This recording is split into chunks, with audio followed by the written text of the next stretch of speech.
ये स्क्रीन पर आप जो ये हंसी देख रहे हैं, ये है कैराना की सांसद इकरा हसन, जिनका ये वीडियो सोशल मीडिया पर जमकर वायरल हो रहा है। अब आप सोच रहे होंगे कि आखिर इकरा हसन की इस हंसी को हम यहाँ तस्वीर बनाकर क्यों दिखा रहे हैं। चलिए आपको पूरा मामला समझा देते हैं। दरअसल नगीना के सांसद चंद्रशेखर आजाद संसद में अपना भाषण दे रहे थे और सरकार पर जमकर गरज भी रहे थे।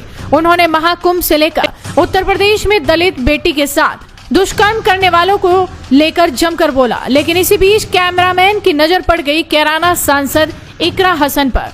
जब चंद्रशेखर रावण भाषण दे रहे थे तब इकरा हसन अचानक हंसने लगी और जैसे ही वो हंसी तो कैमरामैन ने उन पर फोकस कर दिया। हालांकि ये वीडियो कुछ ही सेकंड का है, लेकिन अब ये वीडियो सोशल मीडिया पर जमकर वायरल हो रहा है।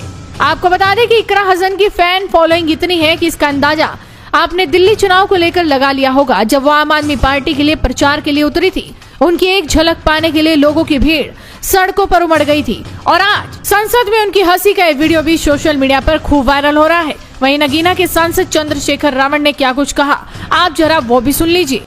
अयोध्या में 3 दिन तक पुलिस ने कार्रवाई नहीं की। इसका खामियाजा एक बेटी को अन्याय के रूप में उठाना पड़ा और मुख्यमंत्री जी यहां खड़े होकर राजनीतिक स्पीच में उस बेटी के अपमान का तमाशा बना रहे थे। ये बहुत दुखदाई है। साथ साथ कुंभ में जिनकी जान गई उनको मैं श्रद्धांजलि देता हूं और मुख्यमंत्री जी को आपके माध्यम से कहता हूं कि वो सूची दे दे तो मुआवजा सब लोगों तक पहुंच जाए। बहुत अच्छी बात है। एक आईना सर मुझे दिखाना है देश भर की सरकारों को। यही बागपत के एक बच्चे ने न्याय नहीं मिला सर, आत्महत्या कर ली पार्लियामेंट के सामने जितेंद्र ने। परभनी में बाबा साहब अम्बेडकर की स्टैचू तोड़ी गई सर, वहां सोमनाथ सूर्यवंशी को पुलिस ने मार दिया सर। यहां पंजाब में सर अमृतसर में बाबा साहब अम्बेडकर की प्रतिमा पे किस तरह का अपमान किया गया। गोरखपुर में 2 दलित बच्चों की हत्या हुई सर। सूरत में एक दलित बच्ची को फीस ना चुका कारण अपमानित किया गया, उसने सुसाइड कर लिया सर।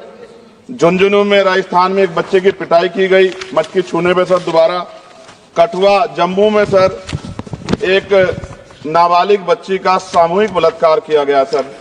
साथ साथ सहारनपुर में भूमाफियाओं ने शमशान की भूमि को देवबंद में सर जबरन कब्जा करने की कोशिश की, गोलीबारी की सर। आजमगढ़ में सूरज की हत्या सर हो गई है और पुलिस बचाने काम करे अपराधियों को सर। SC ST को पहले जमीन मिलती थी पट्टों के रूप में, कहीं सरकार ने दी।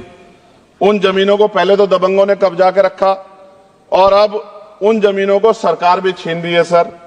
शहर में रहने वालों को SC ST को आवासीय पट्टे दिए जाने चाहिए। आजादी के 75 साल भी घर नहीं है, बाद भी SC ST के बच्चों को जो स्कॉलरशिप दी जाती थी, केंद्र और राज्य का आपसी विवाद है कि 60% आप दोगे 40 हम देंगे। इस चक्कर में कई बार स्कॉलरशिप सब नहीं समय पहुंचती, मानसिक प्रताड़ना होती है, स्कूल परेशान करते हैं, कॉलेज। इसलिए मेरी राय है सर कि 0 बैलेंस पे उन बच्चों का एडमिशन कराया जाए। जब सरकार कुछ करना ही चाहती तो बच्चों को फायदा हो जाए। और देश भर में सर बहुत सारे छात्रावास बने हैं, लेकिन उन छात्रावास की स्थिति ऐसी है जर्जर जैसे हमारे स्कूलों की है। इन छात्रावास का जीर्णोद्धार करा जाए, उनकी रख रखाव का ख्याल रखा जाए, क्योंकि यहाँ देश का भविष्य तैयार हो रहा है। और ऐसी हालात सर स्कूलों की है। स्कूलों के हालात आप देश भर में, मैं उत्तर प्रदेश से आता हूँ, जाके देखोगे नगीना क्षेत्र में सर अगर स्कूल गिर जाएगा किस दिन बहुत बड़ा हादसा हो जाएगा, कोई पूछने वाला नहीं है सर। बात OBC समुदाय की जाए सर, OBC समुदाय को वक्त आ गया है कि विधानसभा और लोकसभा में आरक्षण जो है सर मिलना चाहिए, जो उनकी पर्याप्त संख्या यहाँ लोकसभा में और सभी स्टेटों की विधानसभा में आ पाए, जो सामाजिक समानता की दिशा में जरूरी कदम है। OBC को भी SC ST की तरह सर प्रमोशन रिजर्वेशन मिले।